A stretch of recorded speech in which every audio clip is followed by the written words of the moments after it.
Hey everyone, welcome back to the Kicks and Picks podcast. This is episode number 100, and Nick isn't here. Scotty, Yeah, we get to 100 episodes, and Nick's not here. it's unbelievable that the man is just always traveling. He tries to make time when he can, but on an occasion such as this, to miss our centennial podcast, it's pretty disappointing. Yeah, he's in Chicago for work, probably too busy eating deep dish pizza or something. But we're coming back from the international break. I mean, it couldn't have come at a worse time for us. I mean, we were 8-2 before the break. I forget plus 6 units or so on We the were at weekend least last six time units. out. Yeah, I think I was up 4 units on my 2-1 just because I had two big hits, but certainly scorching hot. Doing a lot better. I'm coming around, so hopefully we can kind of continue that trend on my side. And then, I mean, you've been on fire this whole season. Yeah, feeling good. Another 3-0 weekend for me. Not to brag, but I've had two 3-0 weekends. I think only 3 losses out of 12 on the season so far through 4 match weeks. So I'll take it.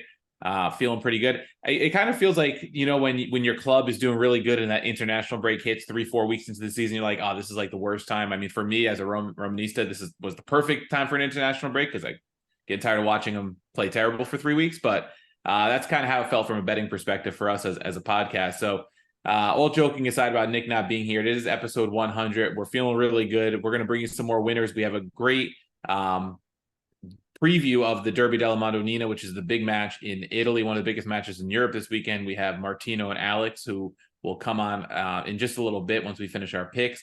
It's a big episode for a big match, and hopefully lots more winners here to open the episode. So, Scotty, just quickly before we get into our winners on the weekend, let's jump to the Premier League. Quick little preview there. I mean, the big matches that jump out at me: Man U hosting Brighton is the big one. West Ham hosting City also has some relevance considering West Ham's been off to a good start.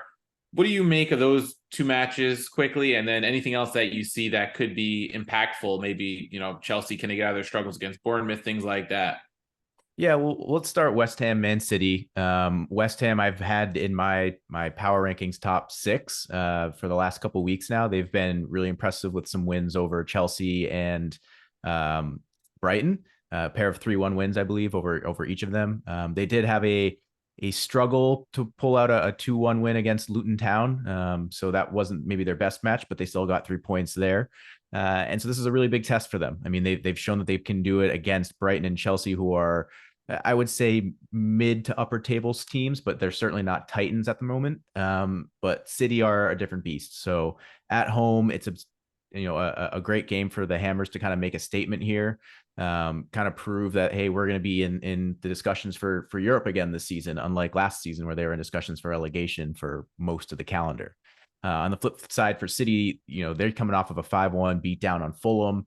I think it was Haaland's first hat trick of the season, kind of answering some questions in terms of, can he score at the same level he did last year without De Bruyne feeding him? And I think it's a great opportunity for Pep squad to kind of continue that momentum and really prove that they are the Premier League juggernauts that they're going to be this season. Elsewhere, you mentioned Man United, Brighton, an interesting one. I mean, it's almost like two different club dichotomies coming into this match. United had no shortage of off the field drama during the entire international break between Jadon Sancho, claiming he's a scapegoat and kind of calling out the manager. Got some more serious issues with Anthony and whether or not it sounds like he wasn't available for Brazil. It sounds like he's not going to be available for United in this one. Probably the right call, at least in the interim, while all the facts come out. But it does leave United a little bit shorthanded up top. It's going to be, a lot is going to be resting on Rashford's shoulders and Bruno Fernandes. Brighton, meanwhile, just continue to churn. We've talked about them a lot, about how they lose some of these, huge, some of these midfielders to huge fees to other clubs, but they just keep on churning. Evan Ferguson with a hat trick, leading them into the international break against Newcastle. Certainly a lot of eyes now are going to be on him, seeing how he performs as maybe one of their next up. And then Matoma is, continues to have, a brilliant game after brilliant game. So I think, United at home could be a big statement for them. If they can come out, win this game, we talk a lot about how winning cures all ills. And I think that would be the perfect example of that happening here if they can get all 3 points. Elsewhere, I'm going to talk about my club, Liverpool. I don't have them in my locks, or I don't have a fading of them in my locks this week. However, I will say this one stat. Last season, they had 6 games in the early kickoff time slot. That's 7:30 a.m. Eastern, whatever that translates. I think it's like noon or 1 p.m. in England. They were 0-3-3 in those 6 games. They did not win a single one. They struggled. I think 5 of them were away. They're away here against Wolves. Not putting them as a lock, but I am saying it is a historical challenge for Klopp's teams, especially coming off international break, where a lot of these players are going to be flying in from South America or elsewhere in Europe. Right now, Wolves draw no bet is plus 425. Not saying you should take it. I'm not saying it's a lock. Just historically, with how Liverpool has struggled in this time slot, especially traveling, especially with all these players coming off of international break, coming from all their different countries, it's worth a consideration at this point. So I think those are probably the big 3 that I'm really looking at. I don't know, Coach, do you have anything else that stands out to you? Maybe Everton, Arsenal? No, I mean, the one that jumped out at me right away was Brighton United. Brighton showed that West Ham surprise loss didn't affect them too much because they bounced back really quickly against a Newcastle side that's, coming off a really good season, off to a little bit of a rough start, but a good season. And then you have, like you said, United's got all these off the field distractions with Anthony, and you're kind of coming off that loss against Arsenal, and more negativity around Harry Maguire after he scored an own goal against Scotland. So there's that always swirling around too. Yeah, it continues. Maybe put him at left wing. Maybe that's the answer, right? Get him on the front line. Yeah, and Brighton, I think, is going to come ready, and if Brighton wins, they're right in the mix for a Champions League, like we, Europa, that kind of positioning like we expected. But United down there in the bottom half at 6 points, and already at -2. If they lose this one by a couple goals, it could be very interesting, and see if they're going to stay stable enough to weather the storm of the Anthony drama, the Jadon Sancho drama. Maybe starting with 2 wins and 3 losses, because they've already lost to Spurs and Arsenal. So kind of like against the big 6, they haven't been good so far. This is a big one for them. Arsenal, you mentioned. I mean, you expect them to go out and take care of business. It's at the Emirates, or rather, no, it's not at the Emirates. I'm sorry. It's an interesting one, right? Like Everton have 1 point, and that was off of a draw where they barely haven't scored a goal yet against right? Sheffield. No, they scored 2 against Sheffield last week. Oh, that's right. So they scored first, then they conceded 2 consecutive goals, looked like they were going to lose, managed to get an equalizer, got their first point of the season. But their schedule after this week, it gets a little easier. I think they got 3 weeks where they have 3 teams that are probably going to be the bottom third of the table. But after that, it takes off. It becomes really difficult. So for me, how they come out and perform against Arsenal, whether or not they get a win or even a draw here, if they fold over at home against this Arsenal team that really hasn't hit their full stride yet, I think that's going to be a really tough thing to kind of take as momentum into 3 games where they really need to get probably 5 or 6 points minimum to kind of keep spirits up as they get through a very difficult part of their schedule. Yeah, I think so. And then just the last thing to touch on, I think Newcastle is the big one at home against Brentford. Brentford, we know, is a tough nut to crack. They've been really good under Thomas Frank. Newcastle is in really need of a win. Yeah. Almost more than anybody. I think they're in like 14th place right now. They have 3 had, points. Again, hands down, the hardest schedule of any club in the Premier League. It's not even close. So there is that caveat, but there's a little bit of doubts, and obviously their hopes are to get at least top 4 again. There were murmurs of them maybe even competing for the title, at least being in the conversation. Currently, that's a big uphill climb now. They're not going to be in the conversation probably until the holiday break at this point, even if they play perfectly, because we know City are very rarely going to drop points. Liverpool look to be back in form with their midfield issues somewhat resolved now.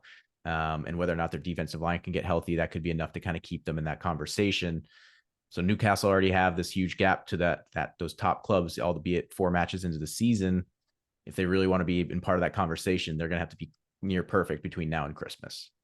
Yeah, and like we mentioned in our Champions League future episode, their group is tough. I mean, Milan looms Tuesday, just a few days after this Brentford match. Things could kind of spiral for them a little bit and put them in a precarious position. So speaking of Milan, Serie A has some big ones. Like we mentioned, we're going to cover the Milan Inter match in depth, so we won't talk about it now, but that is the big one on the calendar.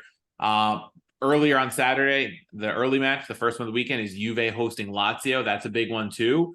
Lazio looked terrible their first 2 matches, dropping 6 points against teams that are not expected to really be very competitive in Serie A this year, but then went out and beat Napoli pretty handily right before the international break. So Jekyll and Hyde from Lazio there. Sarri's team does tend to step up in these big matches from what we've seen, even in his time at Lazio when they weren't a Champions League caliber club.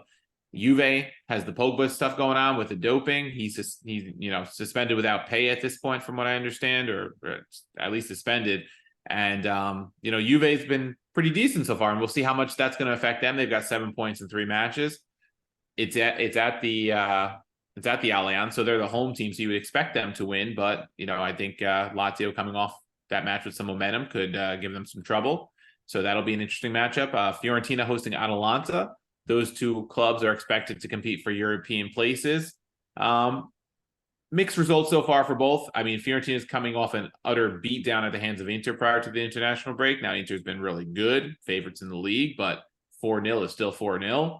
And it's going to be tough for them to bounce back against Atalanta. These are kind of two clubs that are looking to get in that mix. Not the traditional like top 5 or 6. Atalanta's been in there recently. Fiorentina's trying to get back in there. So this is kind of an interesting one from that perspective, I think. Is it too soon to talk maybe relegation 6-pointers? Because I don't know, Monza, Lecce, that one looks like it could be something where like a win here could mean a lot, if it gets down to that point come May. I think Monza will be safe. I think they have enough talent. They've been pretty good the last few years. I know they lost some talent. Lecce's been kind of a surprise team so far. They're on 7 points. Yeah, that's true. They actually they've had some maybe they are for real. I mean, they did beat Lazio when Lazio were pretty lowly. I mean, if you ask Nick, they're always lowly. Well, they took it from him in the last like 10 minutes of the match. They were down 1-0 for a while. And then they break Salernitana, who that's I would consider them also maybe bottom of the table. So yeah, but hey, you got to take care of business to stay up. So right, and I think that's the important thing for them is if you're piling up points early on, that's usually how those kind of teams stay up, because they were one of the 3 teams many people pegged for relegation. So in some ways, it's a big match for them at Monza, because if they can keep that early momentum going, they can put themselves in a pretty good position compared to the likes of Frosinone and some of those clubs. But I think also interesting to see if Napoli bounces back after being beat up by Lazio. They have some question marks after the departure of Kim for Bayern.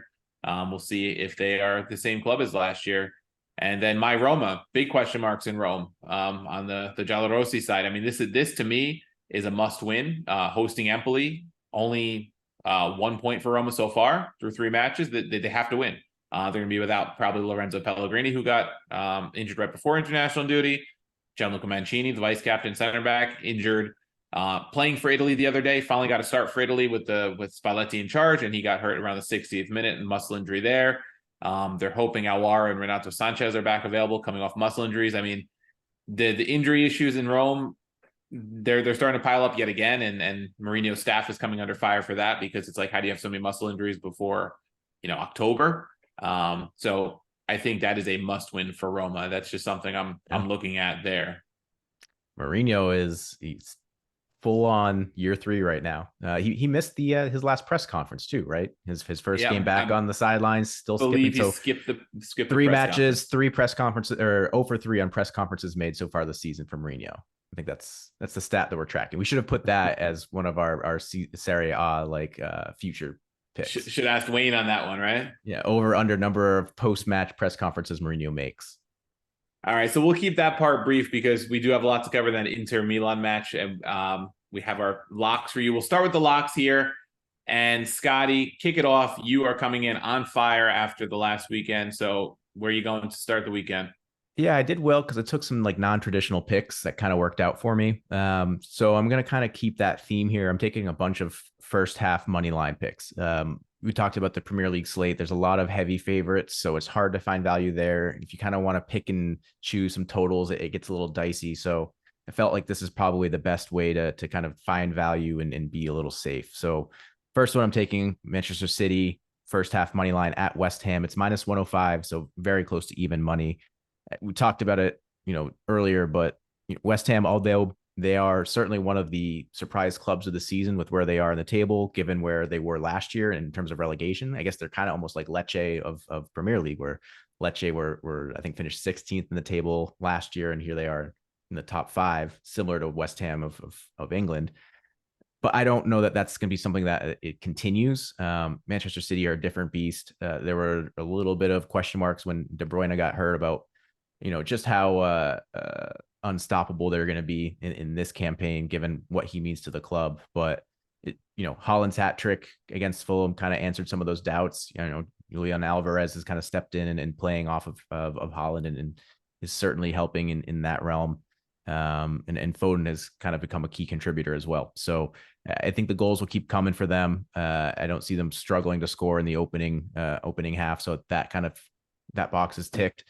And I like what they've done with the defense. They've kind of revamped their defense. They brought in Vardiol from the Croatian from Red Bull. So I think you can feel pretty safe that West Ham will be challenged here to actually get on the score sheet.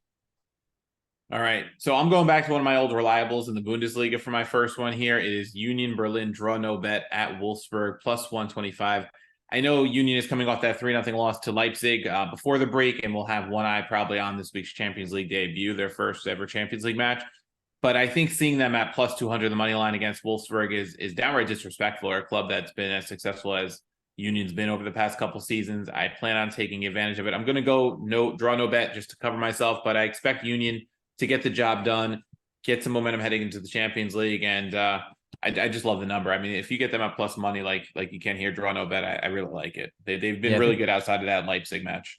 The draw no bet, I think, is the smart way to go here. I was looking at them earlier. They're plus 200, I think, on the money line. And I was really, really tempted to take it. But, being on the road and like you said, coming off of listen, no shame to Leipzig. They're a good team. So it's not really a disappointing loss, but 3-0 still is kind of a tough one to swallow in any rate. So I like the draw no bet here. It gives yourself a little cover should things not go completely to plan. Yeah, for sure. And in that match to kind of make it, the red card in the 64th minute, then Leipzig scored 2 goals after that. So they kind of piled on after the red card a little bit. Granted, numbers were really skewed either way, but in terms of possession and shots and things like that. But like you said, no shame in losing to Leipzig. I like them to bounce back. So we'll hold off on Nick's picks till the end, Scotty. Let you and I bounce back and forth, and we'll give his since he's not here to give them. Yeah, all right. My second first half money line, I'm going to take Fulham versus Luton Town. I'm seeing a trend here, Scotty. Yeah, listen, Fulham just got smacked 5-1 by City. I still like City to win against West Ham. Fulham on paper, they look really good, right? You look at the lineup, they have a lot of guys that are returning, a lot of key players. Paulinho was rumored to go to Bayern. That move fell apart, so he will be here and playing for Fulham, which I think is huge for them. Raul Jimenez, I think, is as consistent of a mid-table striker as you'll find in the Premier League over the last 5 years. So I like what he brings to this Fulham side. Luton Town, they are almost destined to get sent back to the championship. They really haven't looked good in any of their matches. Their best was their first home match at Kenilworth Road against West Ham 2 weeks ago.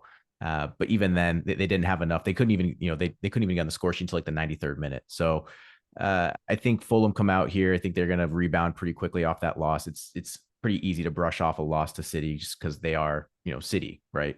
So I don't worry about anything lingering over them in this one. And I like them to kind of get back on pace because they, listen, they lost Mitrovic, but they were a really strong club for most of the season last season. And playing at Craven Cottage is certainly a tough place. It's one of those small, intimate stadiums. So I like the home field advantage here as well. Okay.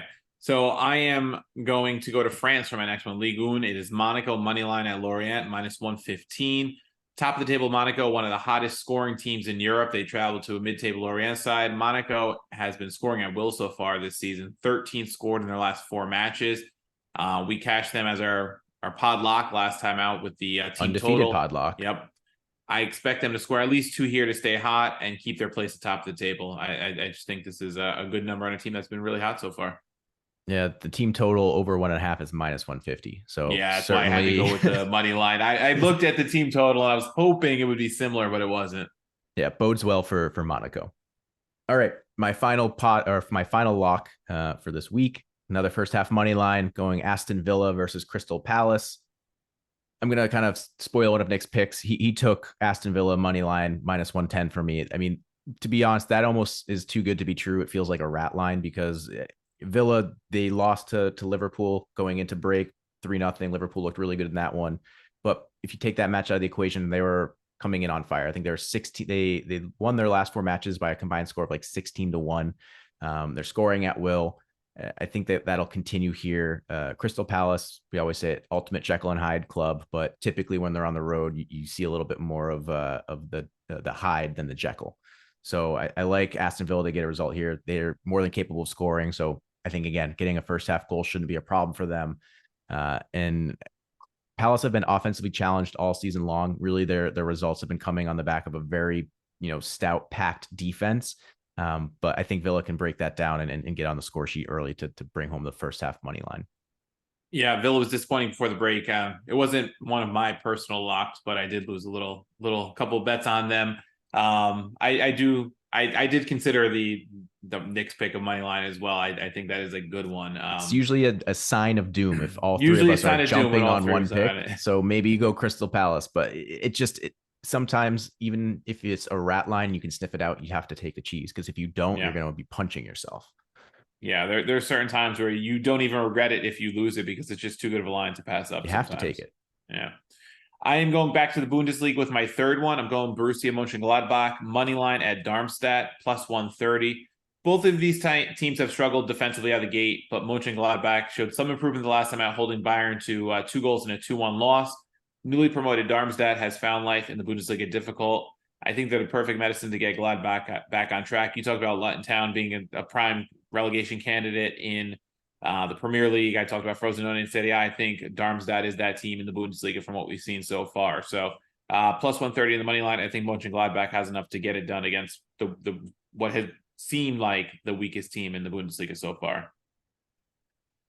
All right, I'll take Nick's first 2 picks here, Coach. So as we mentioned, Nick took Aston Villa money line minus 110 versus Crystal Palace. Again, it's certainly a rat line, one that's tempted to get as many people over onto Aston Villa, only for Crystal Palace to upset them in some capacity, but it's too good to pass up. So hopping in on that one at minus 110, basically even money, as good as you'll find in the Premier League all weekend long. His second one, Inter Miami, draw no bet at Atlanta. I'm going with Atalanta, plus 105. To me, that's crazy value for draw no bet. I mean, Messi has transformed this club, and Messi and Busquets and team have really been transformed. So getting them at draw no bet at plus 105, albeit on the road. I know Atlanta is a tough place to play. I keep saying Atlanta. That's a very weird thing that I keep doing. Atlanta is a tough place to play on the road, but I think Messi's got the ability and then the experience to get them through it. So getting them at basically even money, draw no bet is a very easy decision to take. Well, the reason you probably keep saying Atalanta is because right underneath Nick has typed his third pick, which is Atalanta draw no bet at Fiorentina minus 105. Like we said, Fiorentina is coming off that 5-0 thumping at the hands of Inter, whereas Atalanta's coming off a 3-0 win against Monza. He thinks they're going to continue to stay hot. I like him draw no bet. They are unbeaten in 11 of their last 14 against Fiorentina, even though recently Fiorentina has found a little more success. But Atalanta looks like the better side so far early in the season, with the protection of the draw no bet at plus money is a pretty good number in my opinion. Yeah, I don't hate it either. But that'll bring us to our pod lock, which, as mentioned, is undefeated on the season. So we're going to hope to continue that trend. 3.4 units. It's always good. We have a plus 100 money line winner for you this week. It is Atletico Madrid at Valencia. Atletico are as hot as anybody heading into the break. They're undefeated on the season in La Liga. They just won, I think it's like 7-0 against Rayo Valencio. Meanwhile, Valencia, although starting the season okay, have kind of hit a rough patch here, lost their last 2 matches. Their managers, they fired at some point in August. So they're kind of, trying to replace him at the moment. Atletico, we know what they're going to do. Their defense has only allowed 1 goal in 3 matches so far this season. Valencia, on the flip side, are averaging about a goal a game. So I think they'll struggle to score in this one. It's just a matter of, can Atletico get on the score sheet? They don't need to get 7 like they did last week, but 2 is plenty here to get the win. And I think they can still win even if they just get the 1. Yeah, I like it. Coming off that big win, even money. You don't get a team like that even money very often. 5-0 for the podlock is what the hope is here.